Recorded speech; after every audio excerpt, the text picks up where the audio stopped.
Assalamualaikum warahmatullahi wabarakatuh. Salam sejahtera buat kita semua. Terima kasih Bapak Ibu semuanya yang sudah mengklik video ini. Terima kasih sudah menonton video-video di channel YouTube ini. Nah, Bapak Ibu semuanya, pada kesempatan ini saya akan menjelaskan atau memberikan beberapa alasan kenapa Panselnas menunda pengumuman P3K tahap 2. Nah, di sini saya sudah merangkum beberapa alasan penundaan pengumuman tahap 2. Nah, Badan Kepegawaian Negara (BKN) selaku Ketua Panselnas dari seleksi P3K tahun 2021 menguraikan sejumlah penyebab pengumuman kelulusan Pascasanggah P3K Guru tahap 2. Mundur dari pada tanggal 6 Januari 2022 dari jadwal awal yaitu 31 Desember 2021.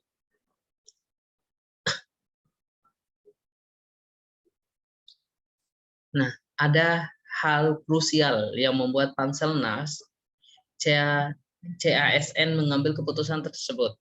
Badan Kepegawaian Negara sebagai Ketua Panselnas CASN 2021 memberikan penjelasan detail mengenai alasan penundaan pengumuman P3K Guru tahun 2021.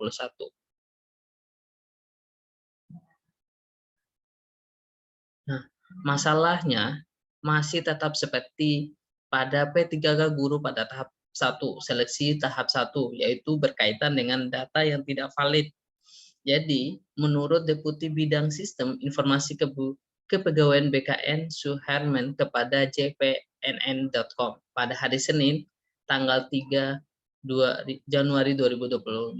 Jadi, alasan utamanya adalah karena masih ada data yang tidak valid. Nah, kemudian dia mencontohkan ada pelamar yang melakukan sanggah karena tidak teridentifikasi kepemilikan sertifikat pendidiknya. Nah, itulah alasan pertamanya. Jadi yang kedua, ada juga pelamar yang kualifikasi pendidikannya di bawah S1 atau D4. Padahal syarat Undang-Undang Sistem Pendidikan Nasional maupun Undang-Undang Guru dan Dosen harus minimal S1 atau D4 untuk jabatan fungsional guru seleksi P3K Guru tahun 2021. Jadi ada tidak sesuai kualifikasi pendidikan. Nah, selanjutnya, selain itu, Suherman ada pula data pelamar yang program studi di ijazahnya tidak sesuai dengan data lamarannya. Masih banyak lagi masalah yang berkaitan data ini, makanya kami butuh waktu untuk mencocokkan datanya. Nah, dia menjelaskan juga bahwa dalam amanat Permenpan RB nomor 28 tahun 2021 ada frasa yang menutup celah masuknya peserta yang tidak sesuai persyaratan. Misalnya, guru honorer yang harus bekerja tanpa putus. Nah, Suherman juga menambahkan bahwa sistem penerimaan P3K guru yang diatur dalam Permenpan RB nomor 28 tahun 2021 ini tertutup. Artinya, khusus bagi peserta yang terdaftar di data pokok pendidikan atau Dapodik dan database BKN untuk honorer K2. Nah, sepanjang data yang pesertanya masih ada, maka mereka akan tetap bisa mendaftar. Karena saat peserta mendaftar di sistem SSCASN berlangsung, membandingkan ke data Dapodik dan honorer K2. Nah, setelah itu mereka melakukan pendaftaran, Kemendikbudristek bertugas untuk melakukan verifikasi validasi datanya. Pungkas Deputi Suherman. Nah, selanjutnya, selain itu keputusan tersebut juga diambil alasan penundaan pengumuman P3K tahap 2 ini adalah lantaran BKN masih mengolah hasil tes P3K Guru tahap 2.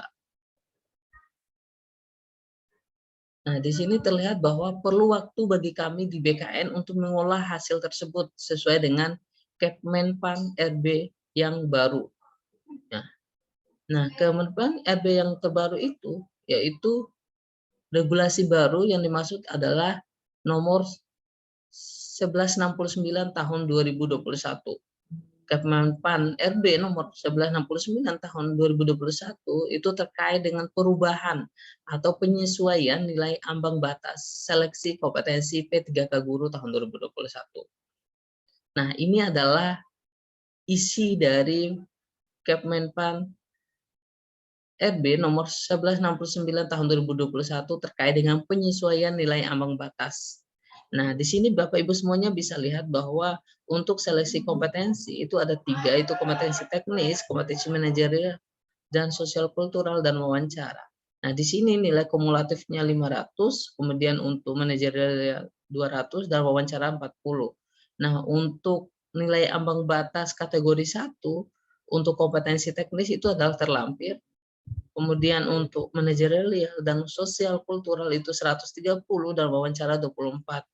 Nah, untuk nilai ambang batas kategori 2 diberlakukan hanya bagi peserta berusia paling rendah 50 tahun sebagai penghargaan atas pengabdian bagi peserta yang mendekati batas usia paling tinggi yang dapat melamar pada jabatan fungsional guru. Nah, jika masih terdapat alokasi kebutuhan yang belum terpenuhi, maka nilai ambang batasnya diturunkan menjadi 110 dan wawancaranya 20.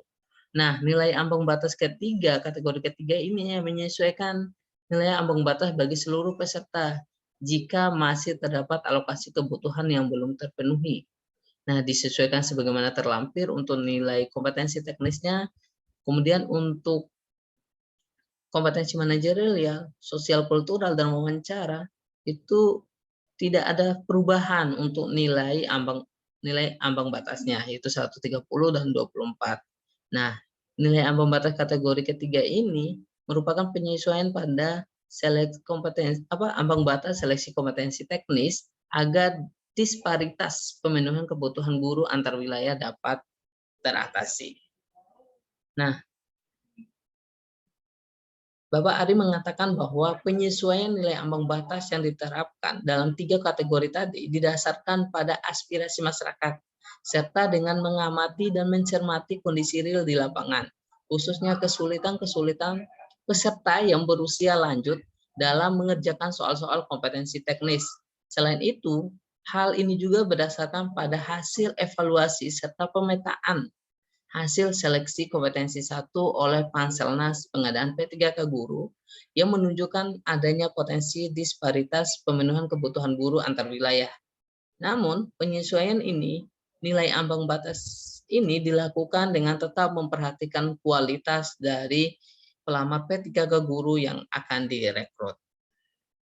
Nah, karena ada perubahan algoritma penentuan kelulusan sesuai Kemenpan RB yang baru, sehingga perlu dilakukan penyesuaian kembali terhadap perhitungan kelulusannya. Itulah alasan juga kenapa penundaan pengumuman seleksi P3K guru tahap kedua dilakukan. Nah, BKN mengungkapkan agar perhitungan kelulusannya segera dituntaskan.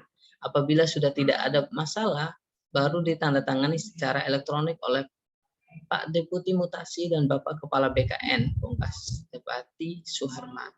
Nah, itu aja mungkin beberapa alasan yang bisa saya sampaikan kenapa Panselnas melakukan penundaan pengumuman seleksi P3K guru. Jadi, terima kasih. Assalamualaikum warahmatullahi wabarakatuh.